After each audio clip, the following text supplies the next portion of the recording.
Hey family and friends, it's August 9th. Mijn aandacht voor een gatewijzer 15 zal nu vertrekken van gate D. It's August 9th, we're a little bit late. Your attention for a gate change.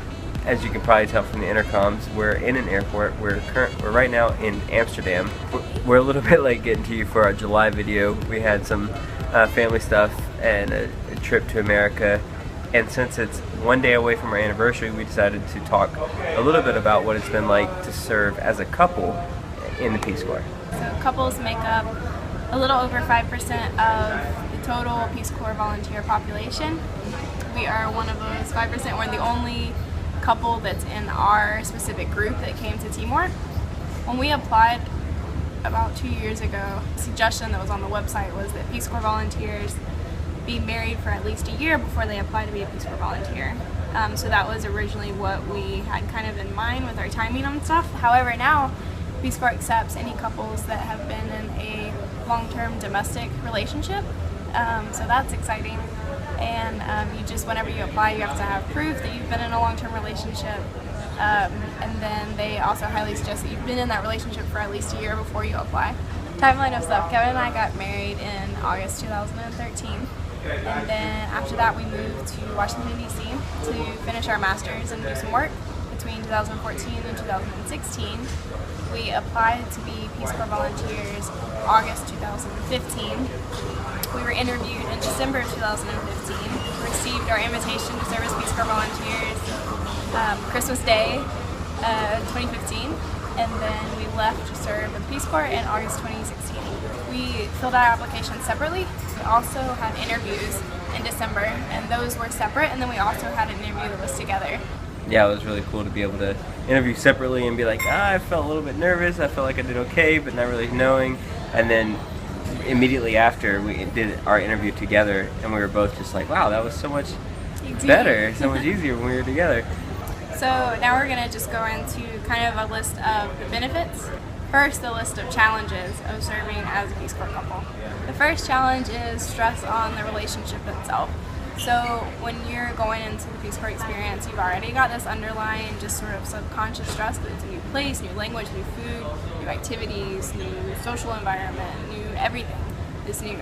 And then relationships, the way that relationships are done in that country is also new. So you've already got this stress level, you're going through all these new experiences together, and so it can create situations that it's easy to get to sort of the boiling point whenever you have arguments. The next one is a little bit ironic because the next challenge we want to talk about is finding alone time.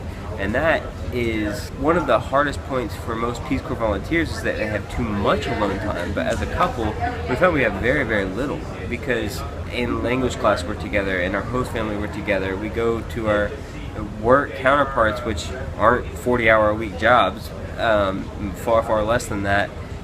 And those are the only moments when we're apart, but we're always with someone else, and then we come back home and then we're together again. And it's funny because, well, there's a couple different levels to it, because you want alone time, like two-person alone time as a couple, which is hard to find because your host family is like one wall away, but also like the alone time also just from each other, like really truly alone time, which, as Becca said, in Timor's culture is kind of, it's like, why would someone want to be alone? But in our culture, that's how we rejuvenate. And the next one's finding individuality. When we first came in country, immediately we were identified as the couple. Among staff, among the other volunteers, among our village community, among our host families, everyone referred to us as the couple before they even knew our names. It was like, oh, the couple's here! Like maybe last 4 months, it's really, we've started to create separate identities, but initially we were just one identity. It's midnight in, let's see, it's midnight in Bali, which is where we're going to be 2 flights from now. So it's our anniversary in Bali. In our village community, it's been hard to separate one from the other. So oftentimes, also because of the gender stereotypes, my work colleagues or people in the village will ask me, like, how are you doing, Rebecca? Instead they're, how is Kevin doing? And I'm like, oh, I don't know, ask him. Like, I've always had a very individual identity from Kevin, but also then together. but people typically knew me first, and they typically would know Kevin first, and then us together second.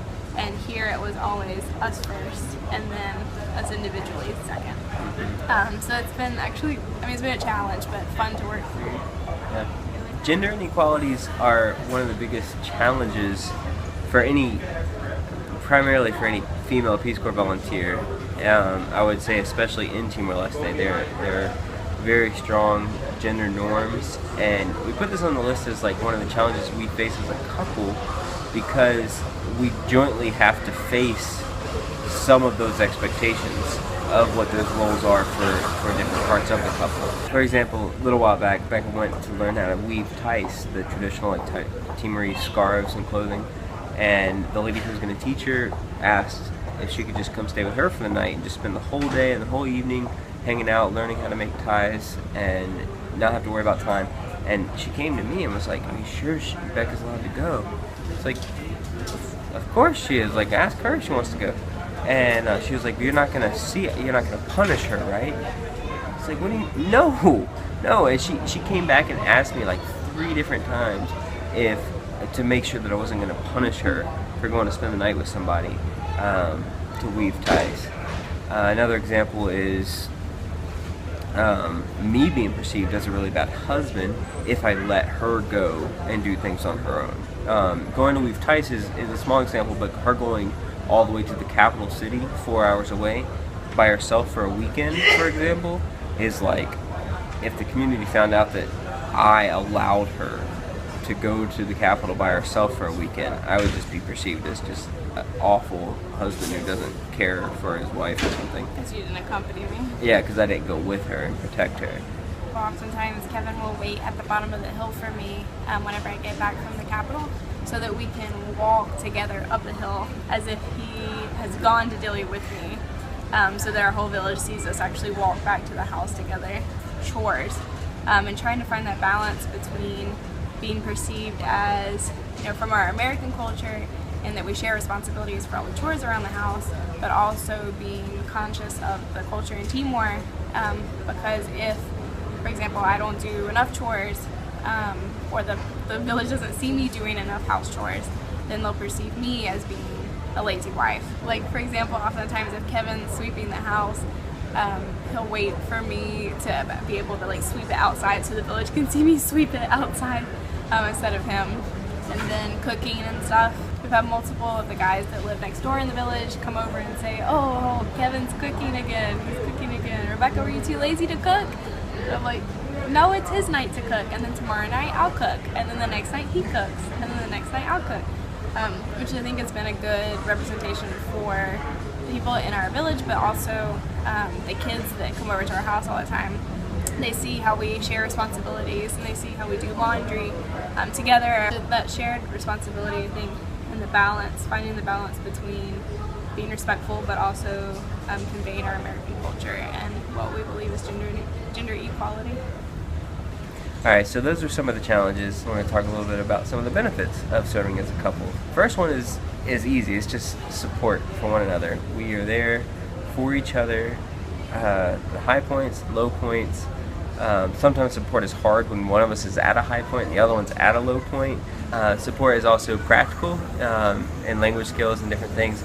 For example, when one of us doing 1,000 different projects and making brochures and flyers and like information cards and just all these different publications to be printed and handed out to the community, they need to be proofread. And we try to get someone Timorese to proofread them and make sure they're exactly right, but she can run them by me, and she has someone just on hand at all times to help with those types of things. Or if I have an idea for like a potential new product that the women's group might be able to make, my counterpart, something they might be able to make, I have someone immediately that I can bounce ideas off of and say, "Hey, what do you think this could sell? Or do you think we could make this?" And you have that just immediate support for the and you have immediate support for like the big things, like the big "oh, I miss my families" and trouble adjusting, but also for just those little like mundane things and bouncing ideas off of each other. So another benefit is health and safety. For example, whenever I had dengue back in March,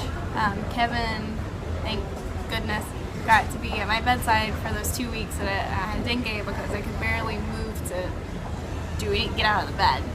So having someone that was there to take care of me every time was really, really nice. And then also just to be like, hey, can you take my temperature? Hey, can you check if I feel hot? Or do I look funny? Or does this skin spot look funny on my arm?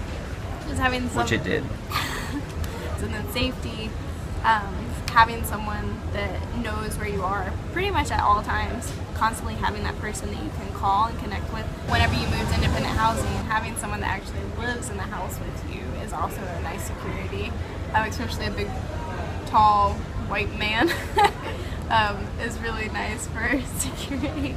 Another benefit is memories. Most Peace Corps volunteers take pictures or videos and they call their parents, FaceTime their parents. They try to share these stories that they're creating in their life, but no one's ever going to really understand it. But we have someone who is going through every little thing with, like I have someone who's going through it with me and is seeing the things I'm seeing and experiencing the things I'm experiencing. And like, you can't really talk about your memories that you've made with your other family members 20 years down the road because they didn't make those memories with you. You could tell them about it, but you can't talk about it with them. But with us, we can, and we'll always be able to. And that's just one of the huge benefits, I think, to serving as a couple in the Peace Corps. Another benefit, which sometimes feels like a challenge, but it's a benefit, is you're able to push each other. I say it sometimes feels like a challenge because I'm normally on the receiving end of getting pushed to do more, to like get more involved and to come up with projects and things and like figure out ways to actually contribute in a meaningful way. And it's just so helpful. In the moment you might not necessarily like want to hear it, but it's really, really nice to have someone there to like remind you that you can do more, you can really have an impact, and we have that for each other all the time.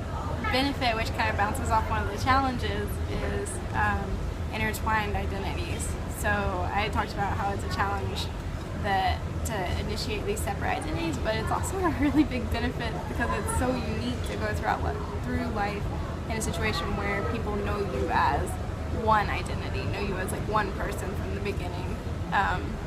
Just been kind of beautiful, and it makes you feel closer, like you're a unit in this whole Peace Corps experience. It's funny how like some of the benefits and challenges are two sides of the same coin, like companionship and never having alone time.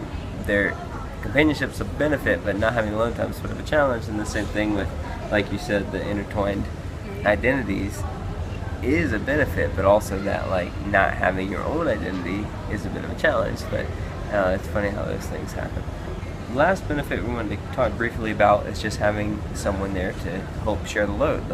It's really hard sometimes to work up the nerve to go next door and just like talk to a neighbor. But if you have someone to go with you, you can, first of all, you can encourage each other to like, okay, let's actually get some clothes on and walk out the door and go across the street. But also like, you don't have to come up with all the things to say for a 30-minute long conversation. You only have to come up with half of that because there's someone else there with you. Or like when the kids come over to play, like sometimes they want to borrow a soccer ball or sometimes they want to do crafts, which, you know, we can divide up the duties a little bit and it just makes things a lot easier and more manageable that way. And even just playing with the kids, it can be like, oh, it's your turn. Yeah, Play with the exactly. kids, you know, I've been playing for the last hour, it's your turn. Right, exactly. So it's been a year since we've been in Timor. And we have to say that we've been really blessed to have this time together to serve in the Peace Corps, and we have another year left. So we're excited to see what kind of benefits and challenges come up in the next year as a couple. Yeah, it's our anniversary. Happy anniversary from Amsterdam! Okay. Mahalo. Mahalo. Mahalo.